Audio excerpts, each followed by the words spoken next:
de valores para leigos e para espertos. Hoje vamos falar então sobre o que é a Bolsa de Valores, como se dá e como ocorre e como se faz a aquisição de ação, como é que é os seus mecanismos de funcionamento. Pois bem, pense que antigamente a Bolsa de Valores você fazia aquisição de ação por carta aqui no Brasil. É isso aí, via carta você fazia uma aquisição. Depois passou-se para aquelas salas caóticas, com vários caras com telefones, fazendo compra e vende, fazendo sinais e mímica e malabarismos. Aqui, esse aí você já deve ter visto algum vídeo, alguma coisa mais antiga, certo? Algum filme, alguma coisa. Depois disso, para a era digital, passou-se a fazer um mecanismo totalmente online, no qual você, em qualquer parte do mundo, consegue apertar, comprar e vender uma ação aqui no Brasil, sob qualquer circunstância, desde que você esteja previamente cadastrado na Bolsa de Valores. Fácil, não? Aí olha só que grata surpresa, hoje você disponibiliza, através da internet, um sistema, uma plataforma dentro da corretora, no qual você coloca um códigozinho e faz a aquisição de uma quantidade específica de ações do qual você tem interesse e desejo. Pois bem, agora vamos adentrar sobre o porquê os donos vendem ações de sua empresa e como funciona toda a questão do mecanismo que se dá sobre a Bolsa de Valores para você entender um pouco o como que isso acontece, o porquê que acontece, por que você compra ação, por que vale a pena, ok? Vamos lá. Funciona o seguinte, a Bolsa de Valores é uma empresa, ela é um sistema e um mecanismo que se tem uma concessão de poder fazer a utilização de mercado de capitais no país. Aqui no Brasil a gente chama de B3, ela é uma empresa que tem essa concessão, essa possibilidade de fazer a transação entre partes, pessoas físicas entre físicas, jurídicas entre jurídicas, dentro do nosso mercado online, ou seja, dentro do home broker, dentro da nossa bolsa.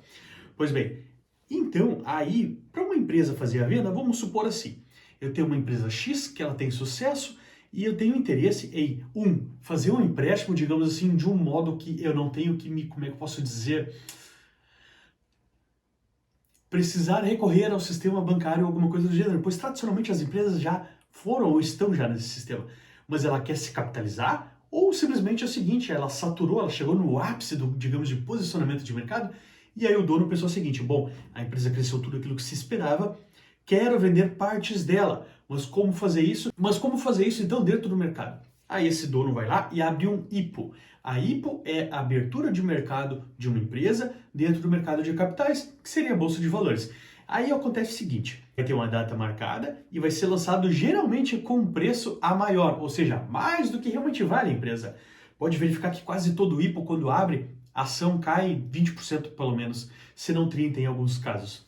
Ou seja, para o dono é muito bom, porque ele consegue captar pessoas com interesse em pagar um pouquinho mais do que vale. Ou seja, vamos supor que você é dono de um restaurante, você quer, eu quero vender um restaurante, mas eu tenho uma gama já de clientes, eu já tenho um valor X, que eu tenho já, digamos, uma carta de clientes, já tenho um valor X de funcionamento, ganho mensal. Você não vai querer vender por um valor abaixo do que você conseguiria ganhar alguma coisa, né? Assim é a empresa na Bolsa de Valores. Assim ela vai fazer a venda. Só que numa questão, uma dimensão na casa de milhões, bilhões, não é? Com pessoas que vão comprar ao redor de todo o Brasil e até mesmo fora do Brasil. É assim que funciona nesse mecanismo aqui. Então, pois bem, a empresa vai receber caixa. Seria um caixa com a venda das ações, inclusive a pessoa física, o fundador. E assim ele consegue, como pessoa física também e como pessoa jurídica, ter dinheiro, seja de parte de venda das suas ações. Esse seria o ápice no sentido empresarialmente falando. Ele conseguiu vender suas ações, parte de sua empresa, vendeu bem, por bons valores. E isso é muito bom, principalmente para o dono dessa empresa. Porque, como eu disse, ele vende com um valor um pouco maior. Pode haver que ele possa estar fazendo esse IPO em um momento estratégico, pois ele vê que o mercado não vai estar tão bom para a empresa daqui a 5 anos, 10 anos. Pode. Pode acontecer que isso vai ser ruim para o comprador? Pode. Então, você tem que mensurar adequadamente, verificar o setor, o nicho, a estratégia que você vai fazer, a aquisição dessa ação. Uma vez que a empresa está inserida na Bolsa de Valores, ela vai ter um códigozinho. E com esse código você consegue fazer a compra e a venda dela no mercado online. Vou dar um exemplo para vocês.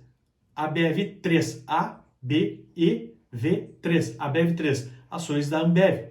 Então você vai lá, compra e vende ações que você quiser dentro do mercado da Ambev, no broker. No home broker, você vai colocar no book de ofertas, que seria onde tem as cotações de compra e de venda. E vocês encaixam uma compra e uma venda, desde que o valor entre num consenso. Vamos supor, cotação a 14, alguém vendendo, alguém comprando, joga a ordem a 14, pum, foi feita a compra e a venda. Ou seja, trocou de mãos essa ação, entendeu? E as ações nada mais são do que pequenas fatias de uma empresa. Ou seja, uma vez você é acionário, você está comprando 1, 2, 3, 10 ações, 20, 100, 1000, você está comprando uma parte proporcional ao capital que você vai colocar, proporcional daquela empresa. Ou seja, você está comprando pequenas fatias de uma empresa e você vai ter o retorno proporcional ao capital que você investiu também. No curto prazo, as movimentações das ações ocorrem, vamos supor, por notícias, por uma questão contábil, alguma coisa que saiu do setor, do nicho, perspectivas no horizonte da empresa, ou alguma coisa, alguma alteração de preço principal de alguma matéria-prima principal. Por exemplo, tem empresas que a matéria-prima principal é celulose, então conforme oscila o dólar e a celulose no mercado, ela tem uma alteração no intraday, ou seja, durante o dia na cotação da empresa. Vamos supor a Petrobras, fatores políticos, no caso de notícias, fatores políticos atrelados às suas cotações e interesses do governo, e também outros fatores atrelados ao petróleo externo. E isso altera a cotação da Petrobras diariamente. No sistema bancário não ocorre tanto. Tem a ver um pouco mais com a taxa de juros, mas é um sistema assim que não tem muito, como é que eu posso dizer, mas não é um sistema tão codependente, porque eles não têm, digamos, uma dependência de uma commodity que tem uma oscilação também a mercado diferente. Então não tem uma ação variando conforme uma commodity, que seria o minério de ferro, por exemplo, na Vale, seria o petróleo para a Petrobras. Então, são circunstâncias que fazem a movimentação das ações. No longo prazo, as perspectivas futuras, as questões, a contabilidade fechando, sendo boa, a empresa dando bons resultados, bons lucros, bom crescimento do setor, bom posicionamento de mercado, market share, digamos, uma dominância da empresa no seu setor. Isso faz com que no longo prazo a ação vai subindo e vai valorizar e ser melhor para o dono, que vamos supor ele colocou 40%, 30% das ações no mercado, aí ele ainda é detentor de boa parte, geralmente parte majoritária, então ele ainda vai ter uma valorização da sua empresa como um todo. Se ele quiser, ele pode vender algumas a mercado também, dependendo, tem uma limitação conforme a instituição da sua empresa e conforme da bolsa, né? E ainda valoriza para aquele que comprou. Então, isso depende muito dessa questão da ação. Basicamente, a maior parte das ações são duas, PN e ON. ON seria ordinária, que são aquelas que dão direito a voto. E PN são aquelas que têm uma preferência maior na parte de dividendos. Então elas são mais focadas nessa parte, ela tem uma preferência e ela tem uma maior quantidade de dividendos, tradicionalmente, do que as ordinárias, que conferem mais uma decisão política e uma questão, digamos assim, dentro da empresa. O que afasta muito as pessoas, os leigos, enfim, até alguns experts na bolsa, é ter muito relatos de pessoas que perderam tudo ou muito. Mas geralmente essas pessoas fizeram péssimos investimentos ou investiram em uma onda, vamos supor assim, digamos, meio especulativa dentro do mercado, que acontece também. Vamos supor a empresa Parmalat de leite, que Marcos Elias, se você jogar no Google, é um dos presidentes, ocorreu diversas fraudes e problemas processuais também junto a ele. Vamos supor aqui a Mundial, uma empresa de alicates e setores, ocorreu uma manipulação já de mercado. OGX, empresa relacionada a petróleo do Eike Batista. Então são casos e casos. Se a pessoa colocou todo o seu dinheiro ali, o que é um erro fatal, colocou tudo ali pensando que agora eu vou ganhar muito dinheiro. Geralmente esse tipo de pessoa e esse tipo de pensamento é que faz com que você perca tudo ou muito dentro da bolsa e afaste esse investidor e muitos outros no qual ele vai vir a fazer o seu relato na internet. Isso é um problema, porque tradicionalmente o investidor pequeno ou grande, aqui no Brasil, ele tem que fazer uma diversificação de pelo menos 5 a 10 ativos. Ou seja, se um for performar mal, vai ter 3, 4 que vão performar bem e vão levantar toda a carteira. É essa a estratégia principal, não é? Como é que eu faço então para comprar uma ação de uma empresa que eu tiver interesse? Desde que, fazer uma análise fundamentalista, técnica, ver como é que está a saúde financeira dessa empresa, fazer uma pesquisa setorial, diversificar setores, né? Para você fazer a aquisição, você vai lá, coloca no site e se cadastra. Procura no Google ou procura alguma corretora boa. Eu hoje estou na Capital Markets. Muitas pessoas estão na XP Investimentos e outros estão na corretora Rico e na Clear, que são braços da XP de um modo mais barato, que pagam pouca corretagem, certo? Aí você vai lá, faz o cadastro. Hoje em dia é aceito no dia, é bem rápido o cadastro. Coloca alguns dados seus, enfim, abre a conta. Uma vez que você abriu a conta, você vai lá e coloca dinheiro. Uma vez que você colocou dinheiro, você abre uma plataforma que vai estar escrita assim, ó, Home Broker. Home Broker é uma plataforma dentro da corretora que não tem custo adicional por ter ela. Aquelas outras plataformas de trade rápido, enfim, dessas coisas mais gráficas, aí tem um custo adicional geralmente, ou você tem que fazer um número X de operações por mês. Nessa aqui é gratuito, que já faz parte do básico que a corretora oferece. Aí você entra lá, coloca um código, e esse código vai ser atrelado à ação que você tem interesse. Vamos supor aqui, Azul 4, Ambev 3, ou aqui Pomo 4, Marco Polo. Basicamente, esses são os códigos das suas ações.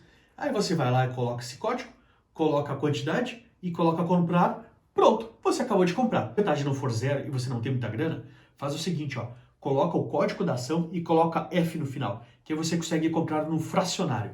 Vai ter um book diferente do book de cotação, ou seja, ordens de compra e venda dentro da corretora? Vai.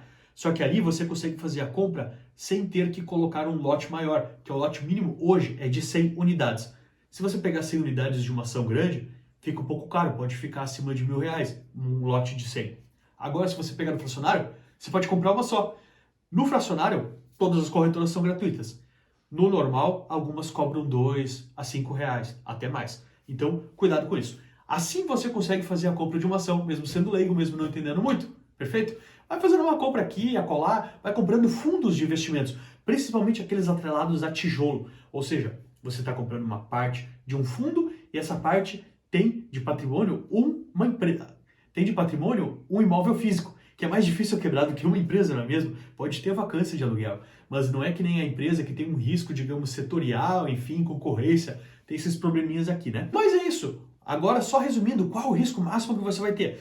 Seria perder tudo, né? O valor que você colocou, só que isso é difícil. Se você fizer uma boa diversificação, bom estudo de ações, colocar uma boa diversificação de setores também, não só com ativos em específico, vai ser difícil isso acontecer. Desde que você não se exponha também a ações badaladas de um momento, tipo Cogna, tinha uma época que o pessoal entrava um monte, a ação foi de 10 para 2, ou aquela que pode acontecer, IRBR, aí teve fraude contábil. Pode acontecer, que nem é o caso, foi de 40 para 2 a R$ 5, uma coisa assim.